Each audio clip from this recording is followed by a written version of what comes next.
Buenas tardes. Bueno, hoy nos encontramos en otro espacio de SATV. Yo soy Silvina Palmer, soy subjefe y coordinadora de la unidad de trasplante del Hospital Británico de Buenos Aires. Y en el día de hoy tenemos el placer de poder compartir este espacio con el doctor Daniel Curiel. El doctor es jefe del programa de trasplante y terapia celular del Hospital de la Universidad de Utah. Así que, Daniel, muchas gracias por estar con nosotros hoy. No, gracias a ustedes por tenerme acá. Gracias, Silvina. Gracias por venir. Y el motivo que nos convoca es poder hablar un poco de una complicación que sufrimos los que hacemos trasplante de células progenitoras hematopoyéticas, que es la enfermedad de injerto versus huésped, con todos los espectros que esta enfermedad y esta complicación abarca. Así que bueno, un poco es charlar entre los dos y ir viendo y sobre todo saber tu opinión con respecto a esta patología. En los años que vos tenés de experiencia, ¿sí? ¿Considerás que ha habido avances en el control de la enfermedad de injerto versus huésped en general? Sí, muchísimos avances. ¿Y cuáles son para vos? Bueno, en los últimos 30 años yo creo que fuimos de tener esteroides, sí, corticosteroides como la forma más activa de tratamiento de injerto contra huésped, tanto agudo como crónico, a tener los agentes que hoy están aprobados para su uso en enfermedad de injerto contra huésped refractaria a corticoides, que son mucho más activos de lo que hemos tenido hasta ahora, como por ejemplo el ruxolitinib y otros, ¿no es cierto? Velumosudil, etcétera. ¿Para vos sigue siendo la enfermedad de injerto versus huésped la principal complicación en el paciente trasplantado o hoy ya se puede a lo mejor comparar a otras instancias, por ejemplo la enfermedad veno-oclusiva? O sea, ¿es la complicación madre o en realidad compite con otras? Bueno, yo creo que si vos lo mirás desde el punto de vista de frecuencia, es mucho más problemática que otras como la falla de injerto o la enfermedad veno-oclusiva. La enfermedad de injerto contra huésped aguda, dependiendo de quién es el donante y de qué régimen usás para prevenir injerto contra huésped, ocurre en más o menos 40-45% de los pacientes, y estoy diciendo grado 2 a 4, y la enfermedad de injerto contra huésped crónica ocurre en un porcentaje de más o menos 40% el primer año, a 55% o por ahí el segundo año. Y yo creo que lo que está variando un poco es el fenotipo de la enfermedad, ¿no es cierto? Esa enfermedad de injerto contra huésped aguda fulminante que veíamos hace 30 años en un trasplante no relacionado ya prácticamente no se ve. Así lo mismo ocurre en enfermedad de injerto contra huésped crónica, en donde bueno, el fenotipo es muchísimo menos severo. Te diría que a menos que no sea manejado correctamente, claro, ¿no es cierto? Y bueno, y la morbilidad tiende a ser por ahí algo menor, y creo que y la mortalidad por ende también. Y la mortalidad por ende también. Y yo creo que esto se debe a múltiples factores. Uno de los factores principales es que se ha identificado a la enfermedad de injerto contra huésped como un área dentro de la hematología en sí misma, ¿no es cierto? Y bueno, cuando haces eso y te focalizás en un área, entonces, bueno, hay más recursos invertidos, hay más interés desde, por supuesto, de la perspectiva de las compañías farmacéuticas que se invierten en encontrar una solución con vos, etcétera, ¿no es cierto? Hace 25 a 30 años era como que la enfermedad de injerto contra huésped crónica no le daba sí, el paciente vivía. Y bueno, y de ahí es no como se le daba la importancia en el post-trasplante como debería ser. Y en este momento vemos la enfermedad de injerto contra huésped crónica como una enfermedad que causamos nosotros de alguna manera por no tener los recursos o el conocimiento o las herramientas necesarias para lidiar con la enfermedad. Y yo creo que en la medida que aparecen herramientas más activas, el problema se atenúa, ¿no es cierto? Y yo desde ya te digo que hubieron avances, no solamente en el tratamiento, sino en el cuidado de soporte. Yo creo que es difícil discriminar cuánto el beneficio relativo de las dos, ¿no es cierto? Pero yo creo que los avances están en los dos. Sí, sin lugar a dudas, probablemente todas las nuevas estrategias de profilaxis de AIDS con el advenimiento de, bueno, vos hablaste los últimos 30 años, o sea, creo que fue un cambio con ATG sin ATG, los esquemas de profilaxis de AIDS posterior, el advenimiento de la ciclopost en el post-trasplante, o sea, la verdad es que desde ese lugar, desde la prevención, seguramente ha habido. Pero me gustaría focalizarme un poco, ya que dentro de todo lo que es trasplante y terapia celular, vos sos un referente en enfermedad de injerto versus huésped. Esto que vos decís de que haya un equipo que evalúe a los pacientes, ¿sí? O sea, la mirada, digamos, exhaustiva del paciente con enfermedad de injerto versus huésped, pero no solamente desde la mirada del hematólogo, sino desde la mirada de un equipo multidisciplinario. Sí. Y desde ese lugar, mi pregunta es como desde tu experiencia, desde lo que vos haces en la práctica diaria. Más allá de los scores clínicos que tenemos, ¿sí? Sí. ¿Vos identificás algún score, algún biomarcador? ¿Sos de estos equipos que van hacia la toma de la muestra de la anatomía patológica para el diagnóstico? O sea, ¿cómo abordás vos el diagnóstico inicial de un paciente con AIDS? Y sobre todo, si eso tiene un impacto en identificar cuáles van a ser aquellos pacientes que tienen AIDS agudo y que van a tener riesgo de que que no respondan a la primera línea, y cuáles van a ser aquellos que probablemente respondan con mayor facilidad. O sea, ¿cómo es este manejo interdisciplinario que vos tenés en tu equipo? Bueno, mira, el manejo varía porque varían los resultados de la terapia, ¿no es cierto? En enfermedad de injerto contra huésped agudo, enfermedad de injerto contra huésped crónico. En enfermedad de injerto contra huésped agudo, en general no tenés demasiado tiempo para pensar, ¿no es cierto? Porque o se trata adecuadamente y en el momento adecuado. Vos sabés que todas estas enfermedades son muy sensibles al tiempo, ¿no es cierto? Totalmente. Es decir, si a medida que uno deja pasar el tiempo se hace más y más difícil lidiar con ellas.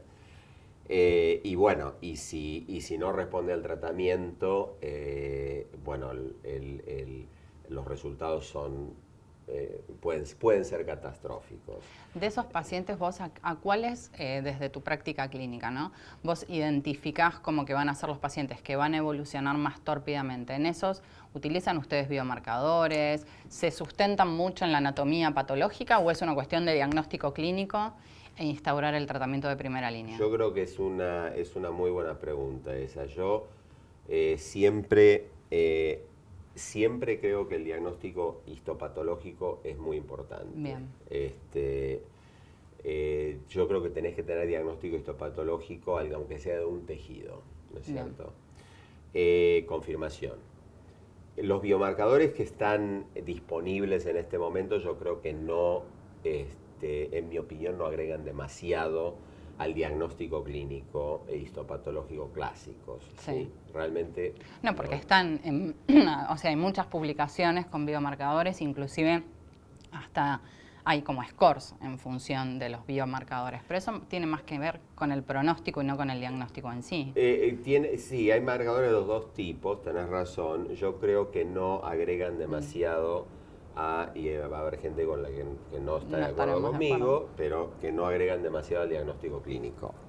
Y de hecho estaríamos todos usándolos si realmente lo fuesen. Si fueran no digo que no sean valiosos, digo que no construyen un armamento fundamental en el diagnóstico, ¿sí?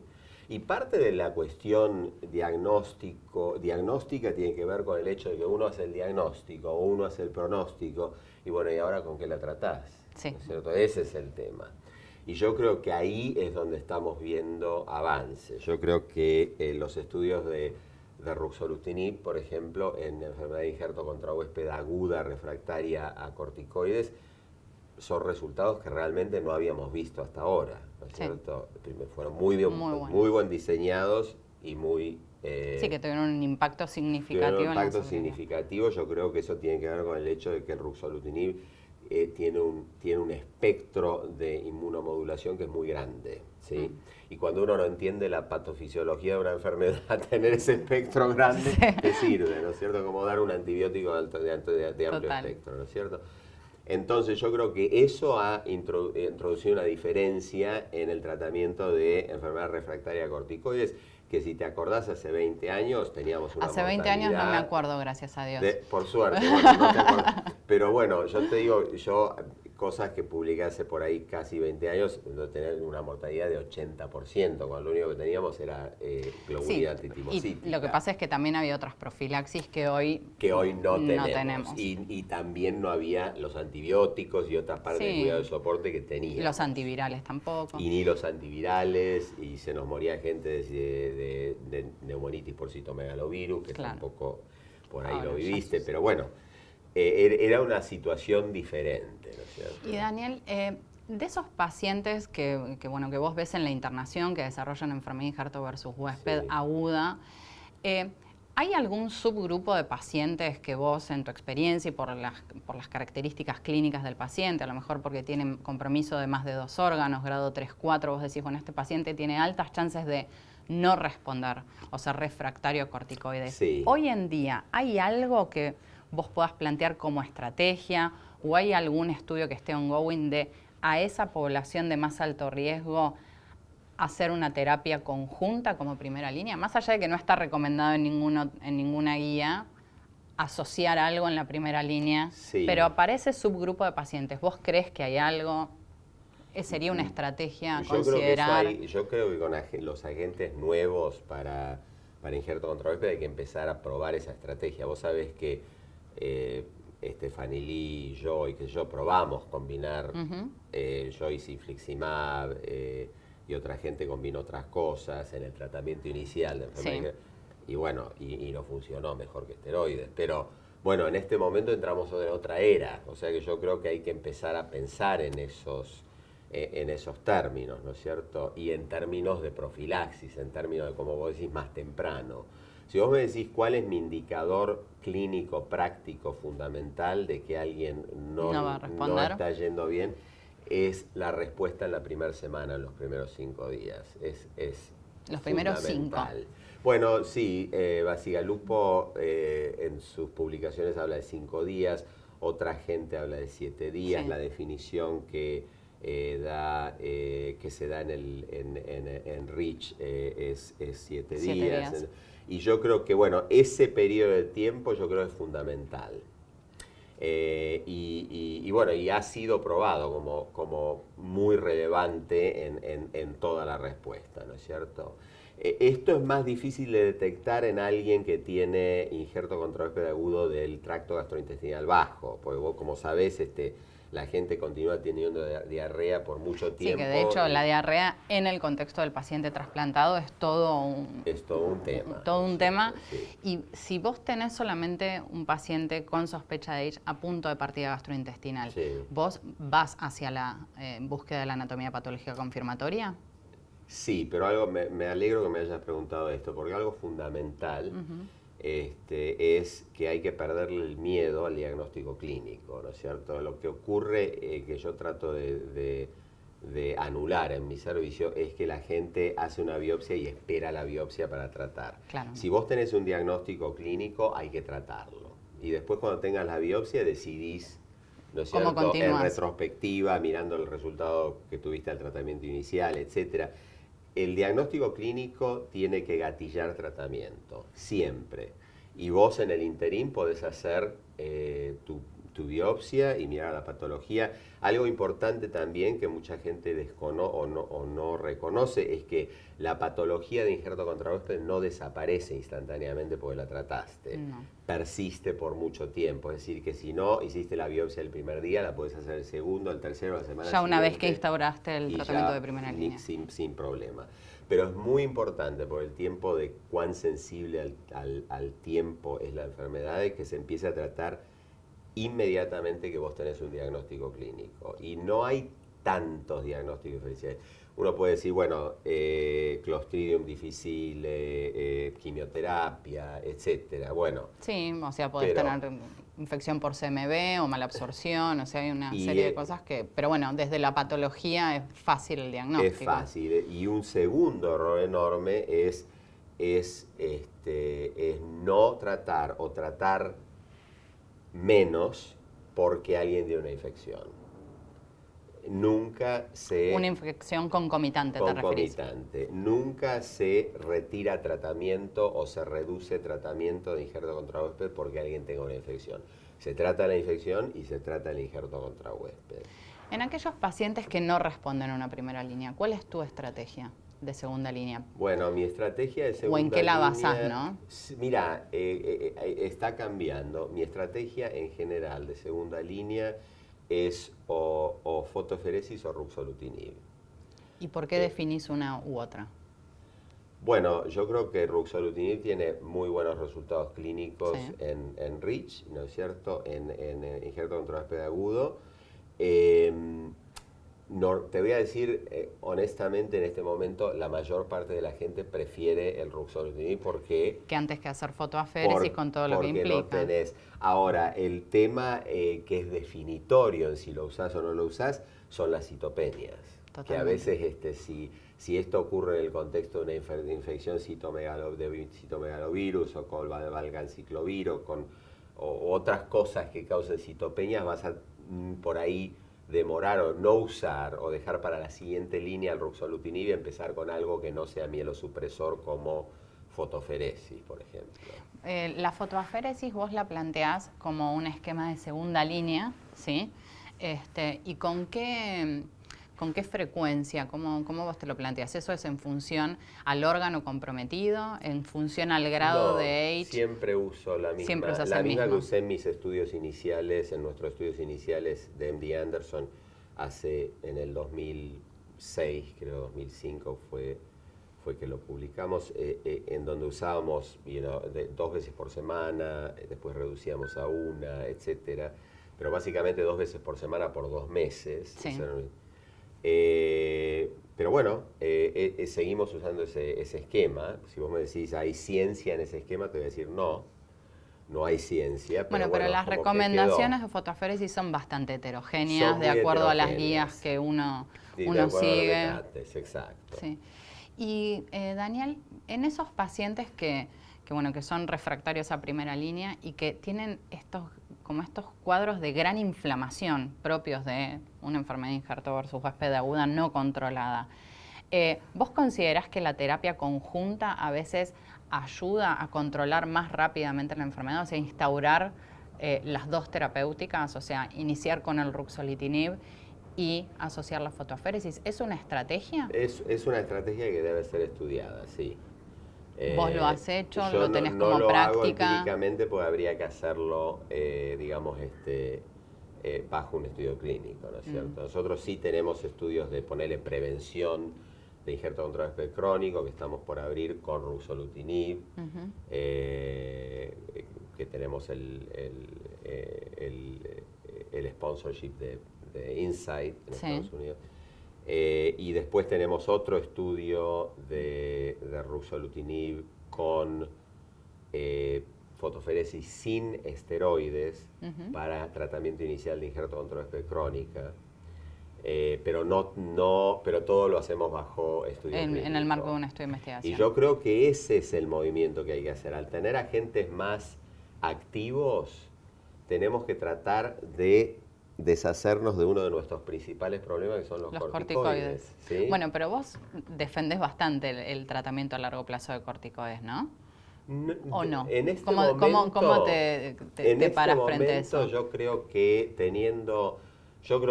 en mi opinión, 2 de las modalidades más activas para injerto contra huésped crónico en este momento son la fotoferesis y el ruxolutinib. Entonces, por eso yo los estoy tratando de combinar en un...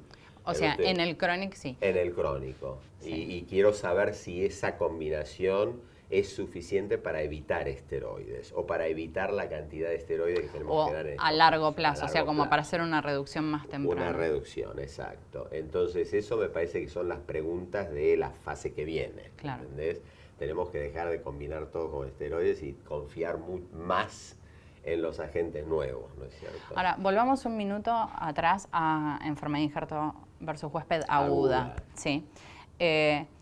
Escenario de segunda línea, sí, y fracaso a una segunda línea, sea ruxo o sea fotoaféresis.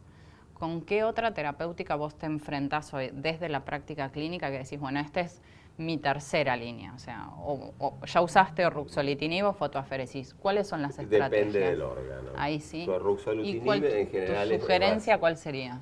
Bueno, si estás yo te voy a sugerir siempre infliximab para tracto gastrointestinal bajo, porque es lo que yo conozco y lo que usé en estudios clínicos. En ocasiones sigo usando globulina antitimocítica. ¿Cada vez más o cada vez menos? Cada vez menos, mucho menos, mucho menos. Y te diría que después del tercera o cuarta línea, viste, agua bendita es igual que cualquier cosa, viste, no funciona casi nada, ¿no?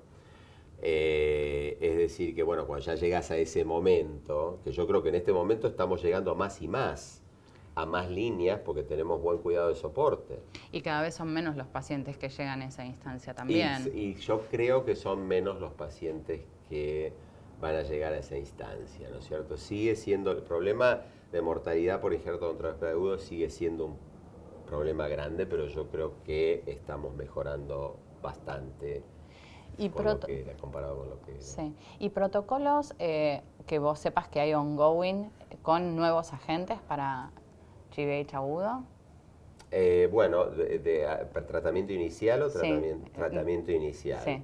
Bueno, yo estoy seguro, no estoy participando en este momento, que seguramente ruxolitinib está siendo combinado con esteroides en el tratamiento inicial. Y no estaría sorprendido si no se está utilizando solo en el tratamiento inicial en formas menos severas, ¿no es cierto? A lo mejor grados... Por ejemplo, tracto gastrointestinal alto aislado, o exacto, un grado 2 de piel, ¿me entendés? Ese tipo de situaciones donde uno puede, por ahí, como se ha hecho con sirolimus, ¿me entendés? Me parece que si alguien consideró sirolimus en ese contexto, que hubo un estudio de CTN, hay que desde ya considerar ruxolitinib en ese contexto también, ¿no es cierto? Y después... ¿Y en los refractarios? Y en los refractarios, bueno, hay una cantidad enorme de... que veremos de todo eso que queda. Es una cantidad enorme, sí, de productos nuevos, sí. ¿El velomosudil? El velumosudil es otro agente muy interesante, aprobado en Estados Unidos para segunda línea en injerto contra la crónica.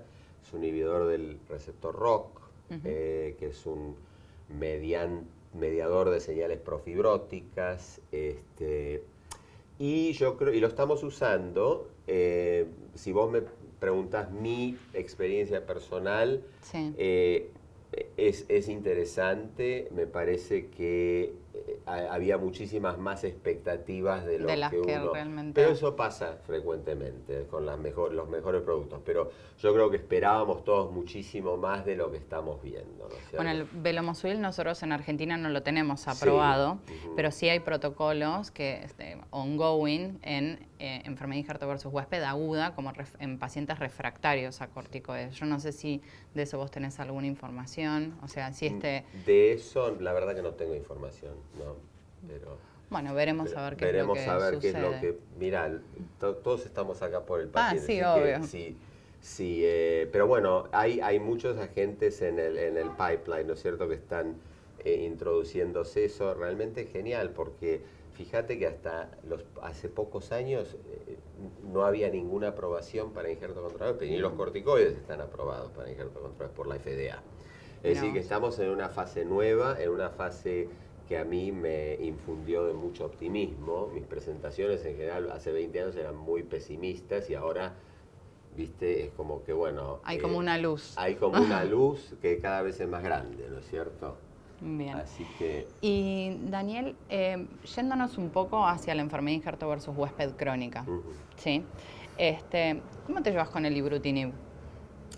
Bueno, eso fue una aprobación interesante, porque bueno, fue por ahí una de las primeras veces que vi una aprobación en un fase 1B2, ¿no es cierto?, con 40 y tantos de pacientes y con un espectro relativamente angosto de pacientes, ¿no es cierto? Es decir, que hay que mirar mucho el tipo de paciente tratado en el estudio clínico.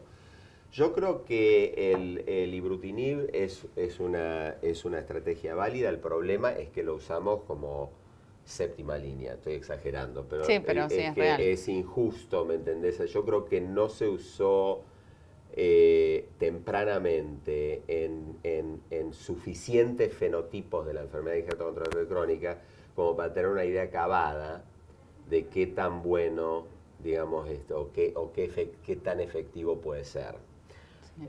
Yo no uso mucho ibrutinib y no me será porque, bueno, en mi práctica el ibrutinib es un recurso que uso después de modalidades más activas, que es lo que ocasiona esta impresión de que, viste, que a lo no mejor la respuesta no es tan buena. Y bueno, y lo que causa desconfianza también es que el estudio clínico no fue en tantos pacientes, ¿no es cierto? Entonces, como que si, digamos, falla un par de veces y bueno, eso más el hecho de que el estudio clínico pivotal tuvo 40 y pico de pacientes, es como que a la gente le da desconfianza. Pero yo creo que no necesitamos más tiempo y necesitamos estudios que sean un poquitito más focalizados en distintos fenotipos de injerto controlable crónica para tener una idea más acabada de cómo funciona. Bien. Bueno, y un poco como para ir concluyendo, hay como distintos escenarios de la enfermedad de injerto versus huésped crónica, a lo mejor esos pacientes que tienen una forma leve. Me gustaría saber tu experiencia que has tenido en estos últimos años con estos pacientes con formas leves controladas y que se sometieron a vacunación. ¿Has tenido alguna reactivación de enfermedad de injerto versus huésped? Sí, bueno, ¿estás atento? ¿Esperás? Sí. ¿Lo charlas con los infectólogos? No. Bueno, habrás visto, no sé si por eso la pregunta, publicamos algo hace poco tiempo. Era muy tendenciosa la pregunta. Sí, era muy tendenciosa. No, pero está bien. Vimos una reactivación de GVH crónica, de injerto contra huésped crónica después de vacunación contra COVID.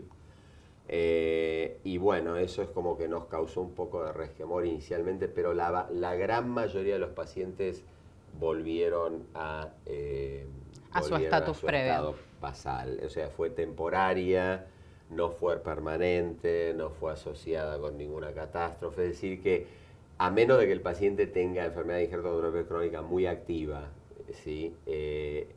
Todos reciben la vacuna. Hoy hablamos de COVID, o sea, no suspenden su calendario de vacunación, ese sería el punto. O sea, de acuerdo, ustedes trabajan conjuntamente con los infectólogos. Solamente lo suspendemos si existe enfermedad de injerto crónica muy severa. Bien. Y que te voy a decir, pospongo todas las vacunas. Por eso, todo el calendario de vacunación. De vacunación, sí, cuando es severa y cuando están con una cantidad enorme de esteroides u otros inmunosupresores, ¿no es cierto? Pero bueno. ¿Y lo suspendés hasta que tenés suspendido, por ejemplo, el ruxolitinib? ¿Lo posponés?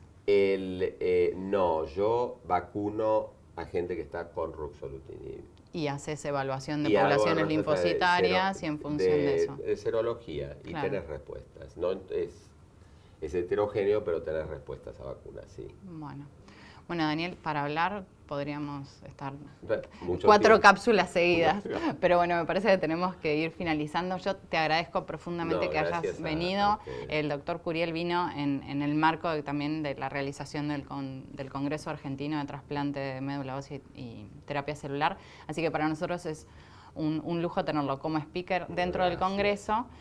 Agradecer a Novartis que nos auspició este espacio y a la sociedad que nos brindó este espacio de difusión. Así que, Daniel, muchísimas gracias. Muchas gracias a vos, muchas gracias a Novartis y muchas gracias a Sociedad Argentina de Hematología y a GATMO por tenerme acá.